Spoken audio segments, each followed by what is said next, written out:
Hi friends, welcome to my channel.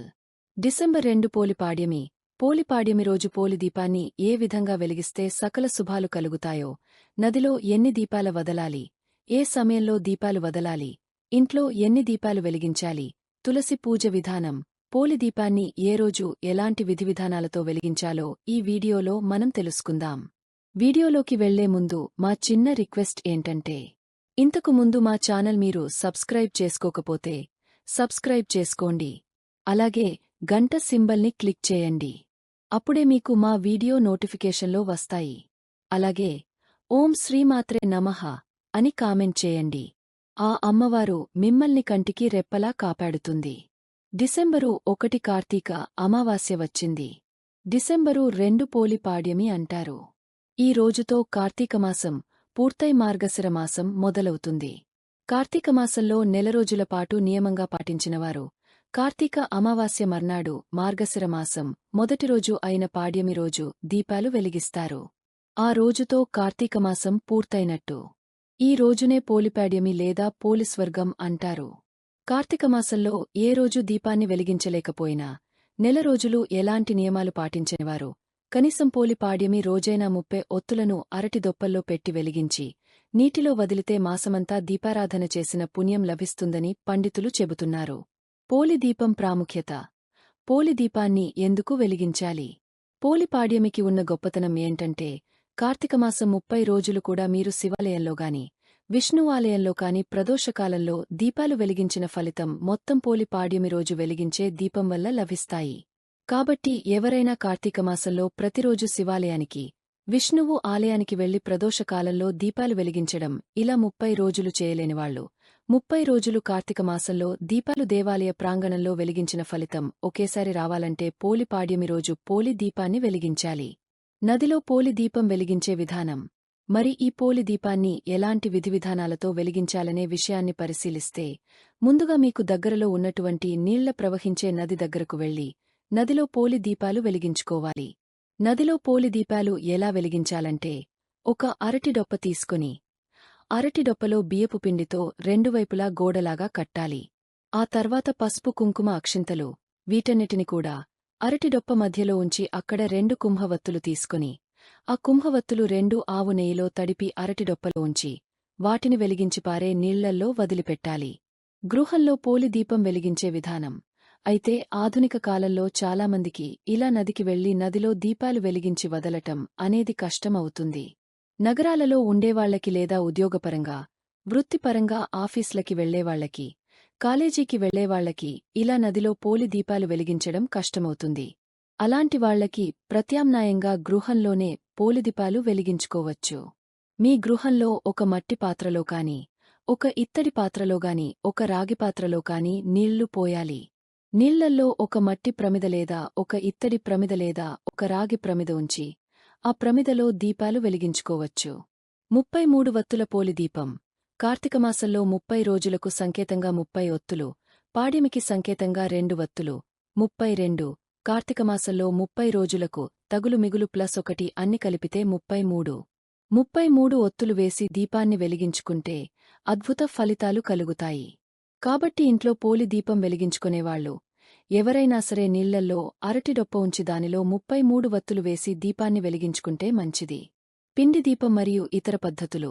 బియ్యం పిండి, బెల్లం తురుము, ఆవు పాలు కలిపి పిండి దీపం తయారు చేసుకుని ఆ పిండి దీపం పళ్ళెంలో ఉన్నటువంటి నీళ్లల్లో ఒక రాగి పళ్ళెముంచి రాగి పళ్ళె మీద పిండి దీపముంచి ఆ పిండి దీపంలో అయినా సరే 33 ఒత్తులు వేసి దీపాన్ని వెలిగిస్తే మంచిది. ఆ 33 ఒత్తులు కూడా కుంభవత్తులు లేదా పువ్వు వత్తులు అయి ఉండాలి. ఇలా దీపాన్ని వెలిగించుకుంటే మంచిది. 33 ప్రమిదల పద్ధతి. 33 చిన్న చిన్న ప్రమిదలు ఆ నీళ్లలో ఉంచి వాటిలో ఆవు నెయ్యి పోసి దానిలో ఒక్కొక్క ప్రమిదలో ఒక్కొక్క కుంభవత్తి వేసి దీపాన్ని వెలిగించుకోవచ్చు. నీళ్లల్లో ఒక పెద్ద రాగి పళ్ళెం లేదా ఇత్తడి పళ్ళెం ఉంచి ఆ పళ్ళెం మీద 33 చిన్న చిన్న ప్రమిదలు ఉంచి వాటిల్లో ఒక్కొక్క ప్రమిదలో ఒక్కొక్క కుంభవత్తి చొప్పున 33 వత్తిలేసి వెలిగించుకోవచ్చు. ఉసిరిక దీపం మరియు 365 వత్తుల దీపం. ఉసిరికాయపైన పెచ్చు తీసి ఆవు నెయ్యిలో ముంచిన కుంభవత్తులు 2 వేసి ఉసిరిక దీపాన్ని వెలిగించిన కూడా అది పోలి దీపం అవుతుంది. లేదా 365 వత్తుల దీపాన్ని కూడా వెలిగించుకోవచ్చు. ఒక మట్టిపాత్ర లేదా ఒక ఇత్తడి పాత్ర లేదా రాగిపాత్ర తీసుకుని దాని నిండా నీళ్లు పోసి ఆ నీళ్లల్లోనే ఒక ఇత్తడి పళ్ళెం లేదా రాగి పళ్ళెం ఉంచి ఆ పళ్ళెం మీద చక్కగా పుష్పాలు అక్షింతలుంచి వాటిమీద ఇలా ప్రత్యేకంగా 365 వత్తుల దీపం వెలిగించవచ్చు. నైవేద్యం మరియు ముగింపు.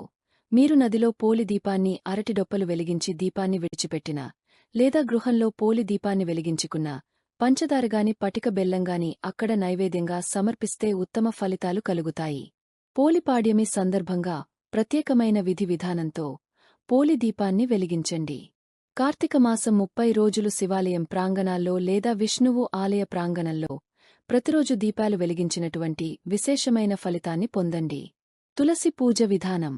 ఎవరికైనా దగ్గరలో నది లేదనుకోండి, ఇంటి దగ్గర స్నానం చేసి తులసి కోట దగ్గర దీపం పెట్టేవాళ్లుంటారు. వాళ్ళు ఎలా చేయాలంటే, మనం ఒక పెద్ద ఇత్తడి పళ్ళెం తీసుకుని దాంట్లో నీళ్లు పోసి స్నానం చేసిన తరువాత దాంట్లో బాగా నీళ్లు పోసి వెడల్పు పళ్ళెంగాని ఇత్తడి పళ్ళెంలో నీళ్లు పోసి దానిలో కొన్ని పూలు వేసి ఆ పళ్ళెం తీసుకుని మన వాకిట్లో తులసి కోట ముందు పెట్టండి. తులసి కోట కనుక లేకపోతే మన ప్రహరీ లోపలే, ప్రహరీ కనుక లేకపోతే వాకిలికి ముందుగా ఈశాన్యభాగంలో పళ్ళెం పెట్టి అప్పుడు ఆ పళ్ళెంను బాగా నిండుగా లేదా కొంచెం తక్కువగా నీళ్లు తీసుకుని దానిలో పసుపు కుంకుమ పూలు వేసి ఆ గంగాదేవిని నమస్కారం చేయండి. ఓం గంగాదేవి నమః అనే మంత్రం చదవండి. లేదా మీరు కావేరి, గోదావరి, కృష్ణ ఏ నది నైనా తలుచుకోండి.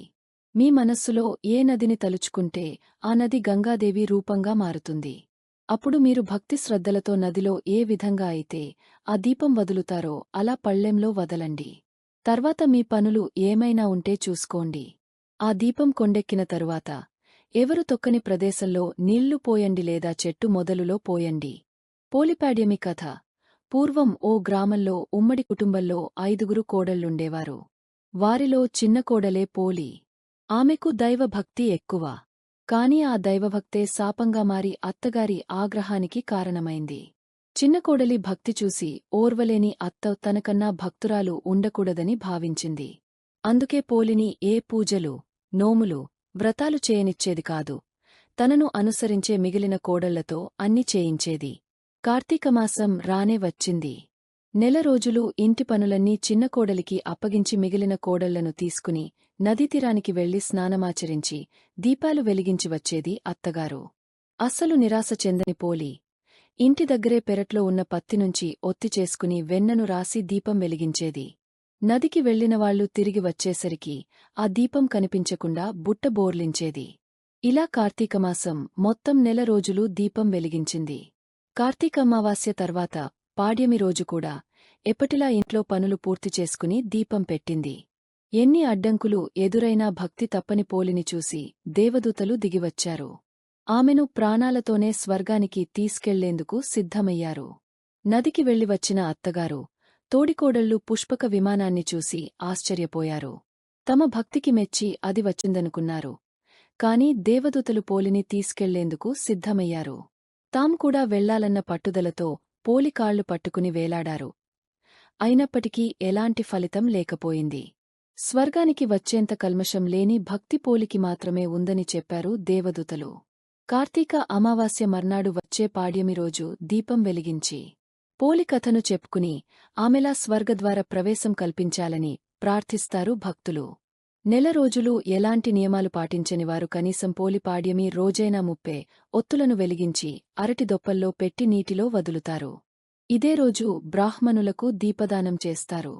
చూశారు కదండి. ఈ వీడియో గనక మీకు నచ్చినట్లయితే ప్లీజ్ లైక్ చేసి మీ ఫ్రెండ్స్కి షేర్ చేయండి. అలాగే ఓం నమః శివాయ అని కామెంట్ చేయండి. అలాగే మా కొత్త వీడియో మీకు వెంటనే చేరాలంటే మా ఛానల్ను సబ్స్క్రైబ్ చేసుకుని పక్కనే ఉన్నటువంటి బెల్ ఐకాన్ని ప్రెస్ చేయండి.